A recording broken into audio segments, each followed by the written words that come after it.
Hello भाई, नमस्ते सभी को। तो कैसे हैं आप सभी?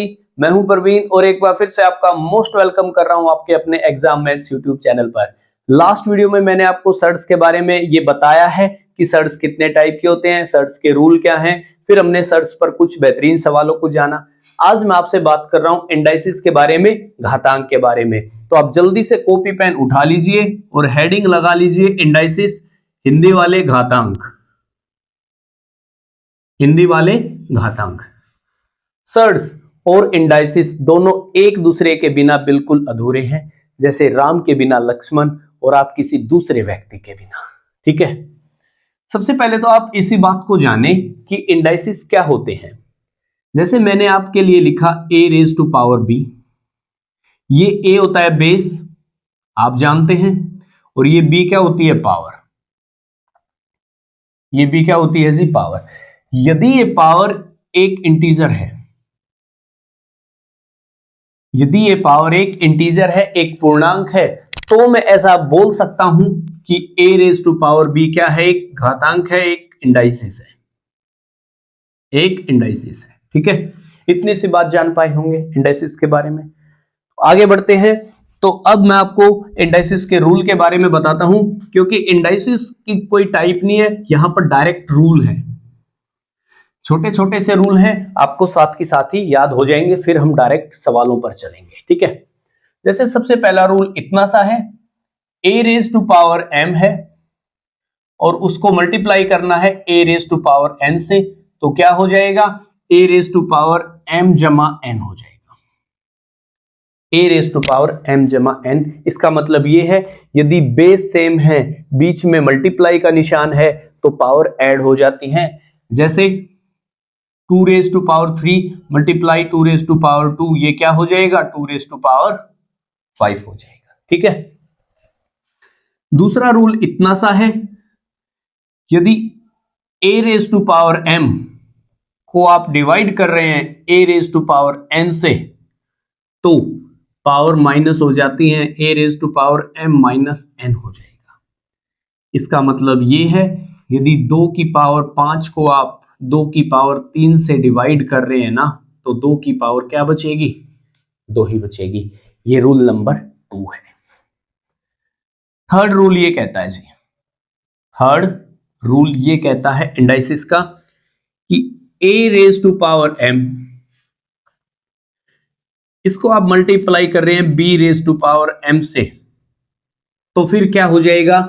a गुना में b हो जाएगा और सारे की पावर फिर m आ जाएगी। इसका मतलब ये है कि 2 की पावर 3 गुना में 3 की पावर 3, ये क्या हो जाएगा? 6 की पावर 3। आप देखोगे कि रूल नंबर थर्ड पर एक सीधा सवाल पूछा गया है एसएससी प्री में, वो सवाल भी मैं अभी आगे चल के आपको बताऊंगा। ठीक है, फोर्थ रूल क्या कहता है? फोर्थ रूल हमको ये बताता है, यदि a की पावर m है और उसको फिर डिवाइड करना है b की पावर m से, तो आप डायरेक्ट a को b से डिवाइड कर सकते हैं और उसकी पावर फिर m लगा सकते हैं। ठीक है, इसका एग्जांपल अपने आप से लिख लेना। फिफ्थ रूल, फिफ्थ रूल के बारे में बात करते हैं। फिफ्थ रूल इतना सा है, यदि a raise to power m है और उसकी पावर फिर n है, तो आप इसको क्या लिख सकते हैं? a raise to power m गुना में n लिख सकते हैं। इसका मतलब इतना सा है, जैसे 3 की पावर 2 और उसकी पावर 2 है, तो आप ऐसा बोल सकते हैं 3 की पावर क्या हो जाएगी? 2 गुना में 2, मतलब 3 की पावर कितनी हो जाएगी भाई? 4 हो जाएगी। जान पा रहे हैं? आगे लिखे, तो आगे बढ़ते हैं। रूल नंबर 6 क्या है, इसको हम मिटा देते हैं। यदि आप कॉपी नहीं कर पा रहे हैं तो वीडियो को दोबारा से देख लेना भाई। रूल नंबर 6 केवल इतनी सी बात बताता है हमको, यदि nth root of a raise to power m करना हो, यदि nth root of a raise to power m करना है, तो फिर क्या हो जाएगा? a raise to power m by में n हो जाता है। m बाय में n हो जाता है। ऐसा क्यों हो रहा है? क्योंकि आप जानते हैं a की पावर ये m है और उसकी पावर 1 बाय n है। ये रूल मैंने अभी फिफ्थ लिखवाया है ये दोनों आपस में क्या हो जाते हैं जी, मल्टीप्लाई हो जाते हैं। m गुना में 1/n क्या हो जाएगा, m/n हो जाएगा। ठीक है, फिर बात करते हैं रूल नंबर 7 की। रूल नंबर 7, रूल नंबर 7 हमको केवल इतनी सी बातें बताता है। रूल नंबर जो 7 है वो हमको केवल इतनी सी बात बता रहा है, जैसे a⁻m है, तो आप इसको क्या लिख सकते हैं, आप इसको लिख सकते हैं 1 में a⁻m हो जाएगी। यदि पावर में माइनस है तो 1 में लिखने के बाद वो साइन हट जाता है। जैसे a⁻m है तो आप उसको लिख सकते हैं 1 में a⁻m हो जाएगा। इसका मतलब ये है, जैसे 3 की पावर -2 हो जाए तो आप इसको लिख सकते हैं 1/3 की पावर 2, और ये क्या हो जाएगा, 1/9 हो जाएगा। ठीक है, जान पा रहे हैं ना। 8वां रूल आपको ये बताता है, ये मोस्ट इंपोर्टेंट रूल है भाई। 8वां रूल मोस्ट इंपोर्टेंट है, वो ये है कि जैसे a⁻m is equal to b⁻m है, और उसने साथ में ये बोला है a is not equal to b है, a is not equal to b है, तो इसका मतलब ये है जो ये m है ना, इसकी वैल्यू क्या है, 0 है। ये रूल आप नहीं जानते होंगे, मैं 100% श्योर हूं। इस रूल के बारे में आप नहीं जानते होंगे, मैं जानता हूं। ठीक है, ये इंपॉर्टेंट है। 9वां रूल, ये लास्ट है। ये हमको ये बताता है, यदि a/b की पावर माइनस में आ जाए कभी, जैसे -m हो जाए, तो आप इसको क्या लिख सकते हैं, b/a की पावर m। इसका मतलब ये है, न्यूमिनेटर जो होता है उसको हम जी डेनोमिनेटर बना सकते हैं, और जो डेनोमिनेटर है वो फिर न्यूमिनेटर बन जाता है, तो फिर माइनस का साइन हट जाता है। ठीक है, जान पा रहे। तो अभी मैं छोटे छोटे सवालों से शुरुआत कर रहा हूं। तो एक सवाल इंडाइसिस पर इतना सा ही आपसे एक बार जी पूछा गया है, इसको हटा देते हैं। ये रूल आपको सारे के सारे पता होने चाहिए, ये रूल आपको सारे पता होने चाहिए भाई। ठीक है, जैसे एक सवाल आपसे इंडाइसिस पर इतना सा भी पूछा गया है, 2⁻3 उसकी power 2 is equal to 4⁻x, then find 3⁻x क्या होगा। यहां पर भी x आ ही जाता है, आप चाहे कितना भी बच लो, x आपका पीछा नहीं छोड़ेगा, x आपका पीछा नहीं छोड़ेगा। ठीक है, तो देखिए ये क्या हो सकता है, आप जानते हैं ये तो 3 दूनी 6 हो जाएगा, 2 की पावर कितनी, 6 हो जाएगा। ये 4 को आप क्या लिख सकते हैं, 2 का स्क्वायर, 2 का स्क्वायर करेंगे तो ये क्या हो जाएगी, 2 की पावर 2x हो जाएगी। तो यहां से क्या मैं इतनी सी बात आपको बता सकता हूं, 2x इज इक्वल टू 6 हो जाएगा, x इज इक्वल टू कितना, 3 हो जाएगा। यदि x की वैल्यू ही 3 है तो 3 की पावर x क्या हो जाएगा, ये हो जाएगा जी 27। यही उत्तर है। एक बार एसएससी ने इतना सा भी सवाल आपसे पेपर में सीधा पूछा है। तो आगे बढ़े, मैं एक ऐसा सवाल ले रहा हूं अभी जो आपसे 2017 में सीधा पूछा गया है, जहां पर ऐसा लगता है लोगों को कि उत्तर 33 आता है, लेकिन 33 नहीं आता, उसका उत्तर 34 आता है।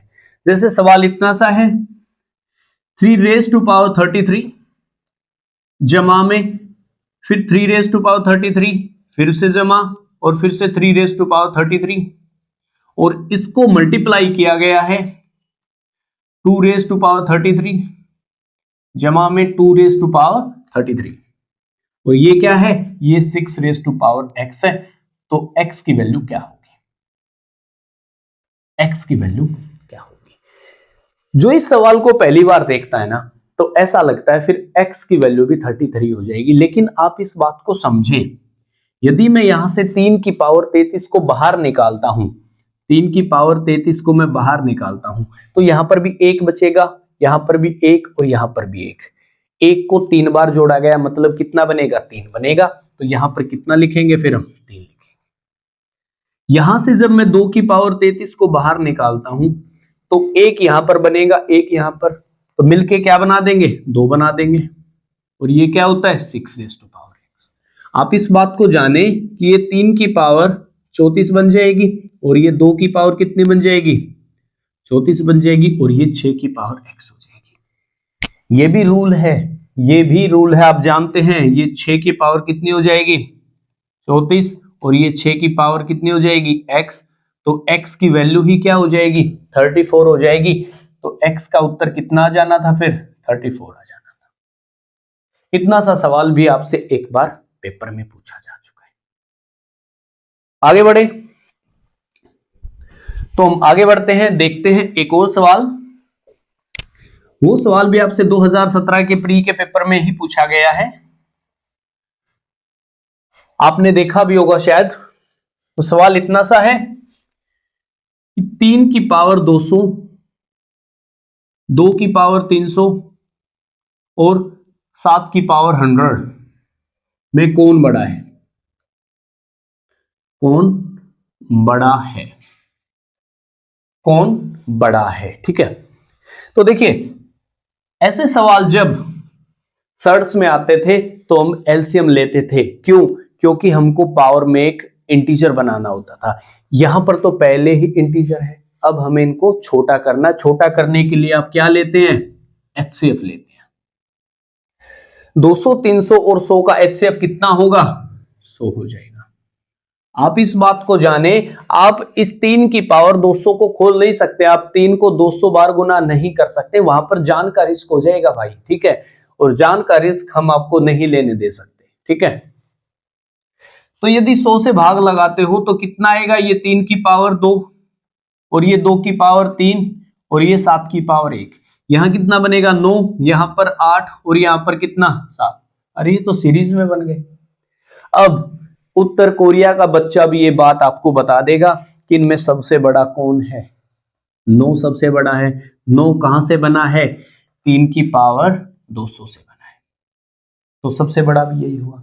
यदि इसी में आपसे असेंडिंग और डिसेंडिंग ऑर्डर पूछ लिया जाए, यदि यहीं पर आपसे बात हो जाए डिसेंडिंग की, यदि यहीं पर आपसे वो डिसेंडिंग के बारे में पूछ ले तो फिर ऐसा साइन लग जाएगा। फिर सबसे छोटा कौन है 7, 7 तो सबसे लास्ट में आएगा, 7 से बड़ा 8 है, तो फिर 2 की पावर ये 300 यहां आ जाएगा और ये 7 की पावर 100 आ जाएगा। ये क्या इसका, ये है इसका डिसेंडिंग ऑर्डर भाई। और ये जो साइन है इसके बारे में मैं पहले बता चुका हूं, ये शाहरुख खान के हाथ है। जिसकी तरफ ये शाहरुख खान ऐसे हाथ करके खड़ा है, ऐसे बाहें फैला के खड़ा है, वही आदमी बड़ा है। ठीक है, इसलिए सबसे बड़ा कौन है 3 की पावर 200। ठीक है, इसके जैसा आएगा तो कभी भी फाड़ के रख देंगे ना पेपर को।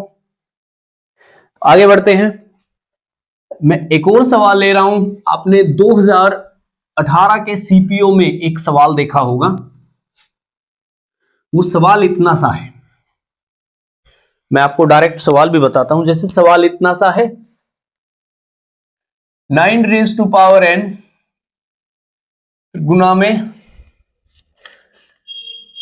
3 रेज़ टू पावर 2, फिर multiply 3 raise to power -n/2 और उसकी पावर -2, फिर माइनस 27 की पावर n और इसी को फिर डिवाइड किया गया 3 की पावर 3m से गुना में 2 की पावर 3 से, और इसकी वैल्यू दी गई है 1/729 729।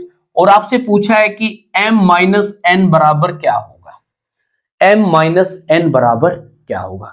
इसके उत्तर है 1, 2, 3 और 4। यदि आप सवाल को पहली बार देखते हैं ना तो बस एक ही ख्याल मन में आता है, एक होगा, जो कि सरासर से गलत हो जाता है, जो कि सरासर गलत हो जाता है। ये सवाल 20 सेकंड के अंदर हो जाएगा। आप इस बात को जाने कि 9 क्या होता है 3 का स्क्वायर, तो मैं इसको 3 की पावर 2n लिख सकता हूं। यहां पर ये 3 का स्क्वायर है ही। यदि मैं दोनों पावर को मल्टीप्लाई करता हूं तो माइनस माइनस कैंसिल हो जाएंगे, 2 से 2 भी कैंसिल हो जाएगा, गुना में 3 की पावर n आ जाएगी। और यहां पर ये 27 क्या होता है जी, ये होता है 3 का क्यूब, तो 3 की पावर 3 है। और ये क्या है 3 की पावर 3m, ये तो एज इट इज रहेगा। और 729 को मैं क्या लिख सकता हूं, 9 का क्यूब मतलब 3 की पावर 9। 9 का क्यूब क्या होता है जी? 3 की पावर 9 हो जाएगा। ठीक है, क्या चीज कॉमन है? 3 की पावर 3n कॉमन है यहां पर। तो यहां पर क्या बचेगा? 3 की पावर 2 माइनस 1 और उसके बाई में क्या आ जाएगा? 3 की पावर 3m गुना में 2 की पावर 3 और ये क्या हो जाएगा? 1/3 की पावर 9। आप देखोगे ये 8 है, इस 8 से ये 8 कैंसिल हो जाएगा। तो यहां से क्या बचेगा? तो यहां से चीज बचेगी 3 की पावर 3m बाय में 3 की पावर 3n और ये क्या हो जाएगा? 3 की पावर 9 बाय में 1। आप देख रहे होगे 3m माइनस 3n ये क्या हो जाएगा? 9। तो m माइनस n ये क्या हो जाएगा? 3 हो जाएगा। इतनी सी वैल्यू आपको बतानी थी। मैं आपको बताता हूं, यदि ये सवाल एग्जाम में छपता है ना तो 20 सेकंड के अंदर हो जाएगा। यहां तो मुझे आपको सारी बातें साथ के साथ बतानी पड़ती है। ठीक है, यदि पेपर में ऐसा सवाल आता है तो ये सवाल 20 सेकंड के अंदर हो जाना चाहिए। जान पा रहे हैं? आगे बढ़े, आगे बढ़ते हैं। मैं एक छोटा सा और भी सवाल ले रहा हूं। यदि आप मॉक टेस्ट देते हैं तो आपने उनमें बहुत बार ऐसा सवाल जरूर देखा होगा। सवाल इतना सा है, सवाल इतना सा है मेरे भाई, x raise to power y plus Z is equal to 1 है। ये फर्स्ट इक्वेशन है। दूसरी इक्वेशन ये कहती है y raise to power x plus Z, ये कितना है? 1024 है। ये दूसरी इक्वेशन है। फिर तीसरी इक्वेशन है z raise to power x plus Y और ये कितना है जी? ये 729 है। 729 है, ये थर्ड इक्वेशन है। और फिर उसने साथ में बोला है कि x y z ये नेचुरल नंबर है, नेचुरल नंबर है। ये क्या है जी? नेचुरल नंबर है। और उसने आपसे पूछा है z plus 1 raise to power x plus Y जमा 1 की वैल्यू क्या होगी। इतना सा सवाल भी आपसे एक बार पेपर में आ सकता है जी। ठीक है, पेपर में आ सकता है। ये सवाल मॉक टेस्ट का है, ये सवाल मॉक टेस्टों में आता है भाई। आप इस बात को जाने, इक्वेशन नंबर पहली हमको क्या बता रही है? 1 की पावर चाहे कितनी भी कर लो एक ही रहता है। यहां से x इज इक्वल टू 1 आता है निकल के, आता है कि नहीं आता है? x की वैल्यू 1 आ गई निकल के। अब जरा बताना 1024 क्या होता है? 1024 होता है 2 की पावर 10 होती है, 2 की पावर 10 होती है। इसका मतलब ये है कि x प्लस जेड कितना है जी? 10 है। x की वैल्यू 1 है तो फिर z की वैल्यू कितनी हो जाएगी? 9 हो जाएगी। यदि z की वैल्यू 9 है तो ये 729 क्या होता है? 9 की पावर 3 होती है कि नहीं होती? यदि z की वैल्यू 9 है तो x प्लस वाई की वैल्यू फिर क्या हो जाएगी? आप कहोगे x प्लस वाई की वैल्यू हो जाएगी सर 3, जहां पर x की वैल्यू मैं पहले बता चुका हूं 1 है, y की वैल्यू कितनी हो जाएगी? 2 हो जाएगी। मैं जान गया हूं कि x 1 है, y 2 है और z कितना है जी? 9 है। यार उठा के इसमें रखनी है वैल्यू। 9 और 1 10, ये 10 की पावर कितनी? 4। उत्तर कितना? 10,000 आ जाएगा। उत्तर कितना आ जाएगा जी? 10,000 आ जाएगा। देख पा रहे हैं? तो आगे बढ़े, तो आगे बढ़ते हैं और फिर आगे कुछ बात करते हैं इंडाइसिस के बारे में। ठीक है, तो इसको मिटा दें, तो इसको हम मिटा देते हैं और आपको कुछ इंडाइसिस के बारे में आगे बताता हूं। आप सभी जानते हैं a प्लस बी का होल स्क्वायर क्या होता है? a प्लस बी का होल स्क्वायर, जैसे a प्लस बी का होल स्क्वायर क्या होगा? तो आपका जवाब होगा सर a स्क्वायर जमा बी स्क्वायर जमा में 2ab। 2ab छोटे से छोटा बच्चा भी ये बात जानता होगा कि ये होगा। ठीक है, फिर मैंने आपसे कहा कि a माइनस बी का होल स्क्वायर क्या होगा?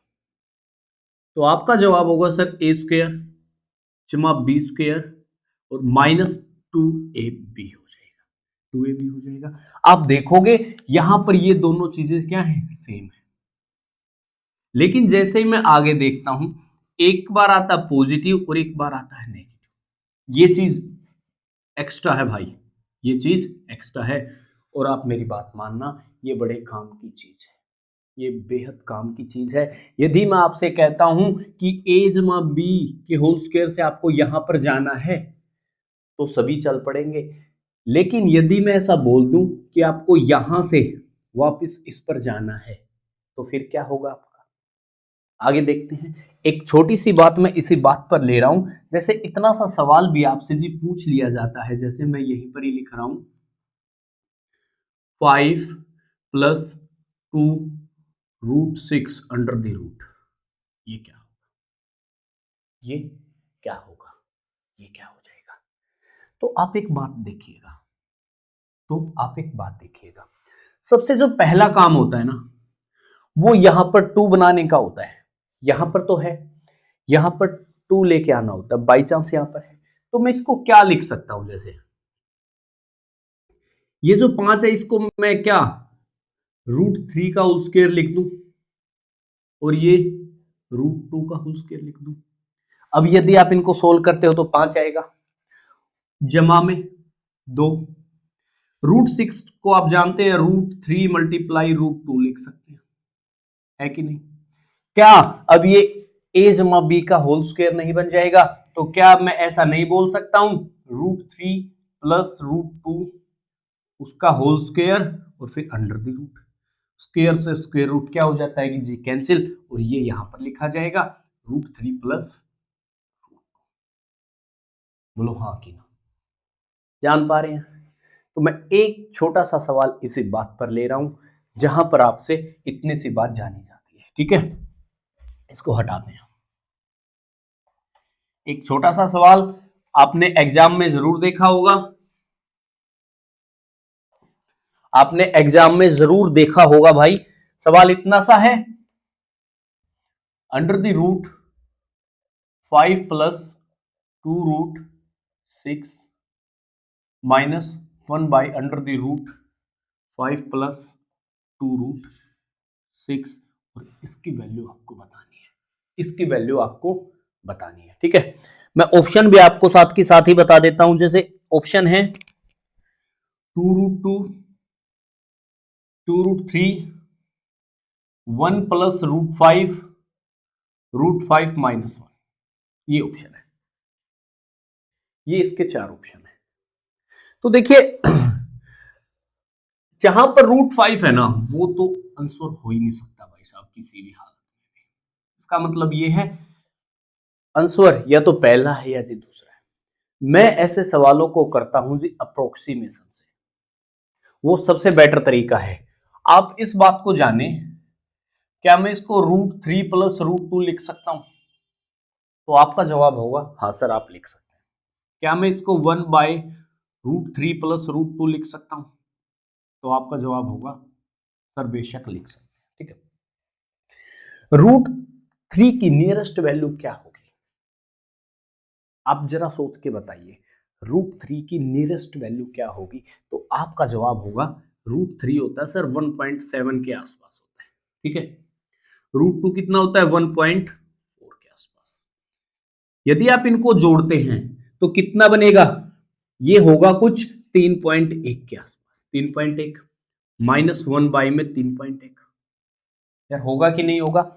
यदि मैं इसको सोल्व करता हूं तो ये आता है कुछ 9 माइनस 1 बाई में 3 के आसपास, 8/3, इसका मतलब कुछ ये होगा 6 ये होगा कुछ 2.6 के आसपास का, 2.6 के आसपास का। जब मैं ऑप्शनों को चेक करता हूं ना भाई, आप एक बात बताइए, √2 कितना होता है 1.4 से शुरू होती है, ये होता है 2.8 के आसपास। ये कितना होता है? ये होता है 2 गुना में 1.7, ये कितना होता है? ये हो जाएगा 3.14। आप एक बात बताइए 2.6 के पास की वैल्यू कौन सी है? तो आपका जवाब होगा 2.8 वाली वैल्यू जो है ना, वो 2.6 के पास की है, इसलिए उत्तर भी क्या हो जाएगा? यही हो जाएगा। इन सवालों को करने का सबसे बेटर तरीका होता है अप्रोक्सीमेशन, क्योंकि एलसीएम लेना पड़ेगा, फिर एलसीएम से फिर यहां पर स्क्वायर बनेगा, उसमें से फिर माइनस करना पड़ेगा। तो इतना हलवा क्यों बनाना है, इतना हलवा क्यों बनाना है जब हमें डायरेक्ट सीधा आंसर मिल रहा है। तो मैं आगे बढ़ता हूं, मैं एक आखिरी सवाल ले रहा हूं आज की अपनी क्लास का, वो इतना सा है, आपने जरूर वो सवाल देखा होगा कहीं ना कहीं पर। इसको हटाते हैं।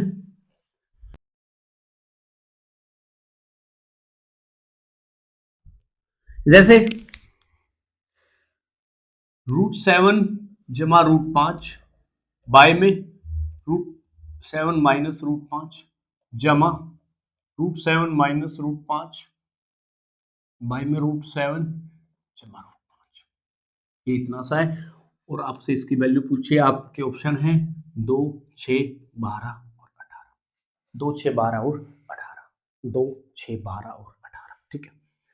तो मैं आपको बताता हूं, जब भी ऐसी सिचुएशन आ जाए ना आपके सामने, जैसे सेम टू सेम चीजें हैं, बस साइन का अंतर है। यहां पर यदि पॉजिटिव 9, यदि यहां पर पॉजिटिव साइन है, तो का जिक्र है, आपको जी कुछ नहीं करना।